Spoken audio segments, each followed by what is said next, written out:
Hi there, physicists. We're just going to do a quick little problem solution for the Giancoli book, Chapter 2, number 33. And since I didn't finish in class during period 1, I'm going to make this quick video showing you how to do this. So number 33 says, a stone is dropped from the top of a cliff. It hits the ground below after 3.25 seconds. How high is the cliff? So we're gonna draw a little picture here. See if we can get this. Okay, here we go. Here's the cliff. The cliff can be delta y meters tall.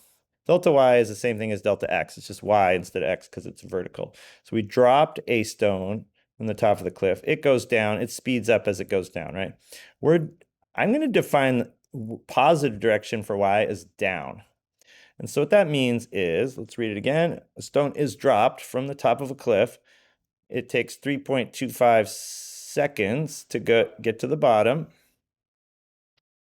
Whoops, 3.25 seconds. How high is the cliff? So we're going to say delta y. Okay, got interrupted for 1 sec, so I don't remember what I was saying, but delta y is the thing that we're trying to find. How high is the cliff? Now, in this case, delta y is going to be positive because I said y is positive downward, which I can do. The acceleration is going to be the acceleration due to gravity, which is g, which is just going to be 9.8. And I'm going to make that positive because downward is positive, 9.8 meters per second squared. There's one more number we need in order to get the answer here. We need 3 numbers when we do these kinematics constant acceleration equations. And so one of the things that we have to realize is that the initial velocity is 0 because we dropped it. So it started off with 0 velocity. So now we're going to choose, we need an equation that has time, delta y, acceleration, and v naught, right? We need all 4 of those things, and we don't have v. So we can go back to our equations here and choose the one that has all 4 of the things that we do want, and the one that's missing is v. So we're going to choose that second equation. I'm going to change x to y because we're in the y direction, but it's the same thing. So y minus y naught equals v naught t plus 1/2 at squared. Now here's a standard thing that we do. If we can make our algebra simpler in any way, we go ahead and do it. So I'm going to actually do something that's standard practice here. Since v naught is 0, I'm going to take out this whole term like this. So I'm going to put an upward arrow pointing to 0, showing that that's 0. So that actually removes that entire term because 0 times t is also going to be 0. For that term, that's gone. So now I'm going to rewrite this as y minus y naught equals, 1/2 at squared. So my algebra just got simpler. The next step is to solve it. It's actually already solved for delta y. Delta y is the same thing as y minus y naught.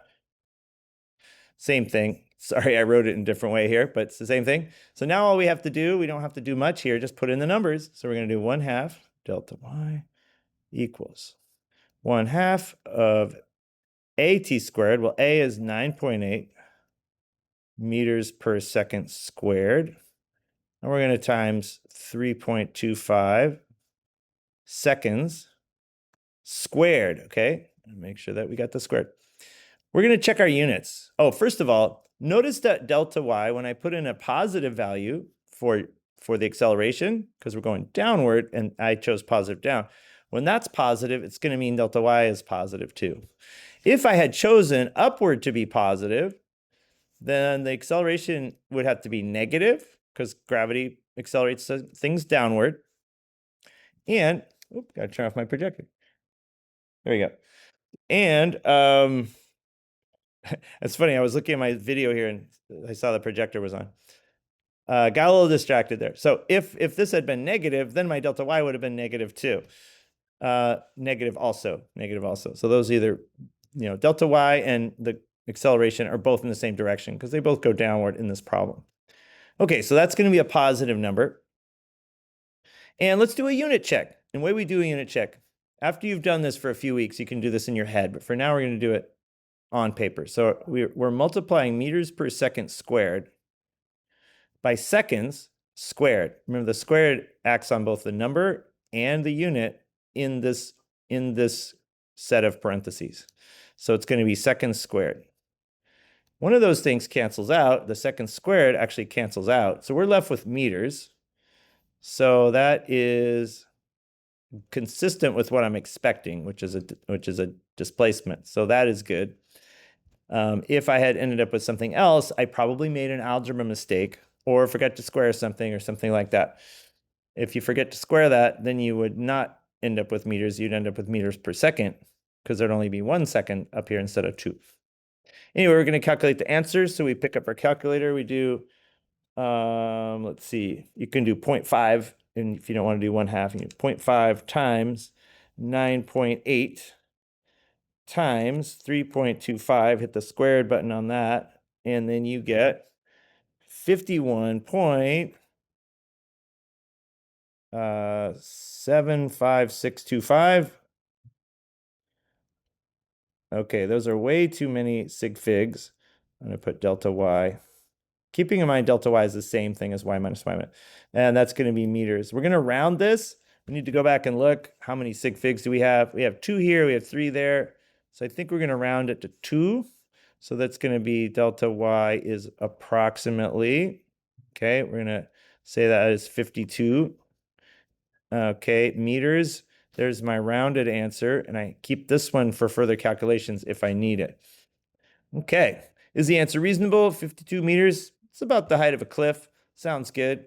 You know, if something, yeah, it seems like a reasonable answer. Excellent. Guys, I hope this was helpful.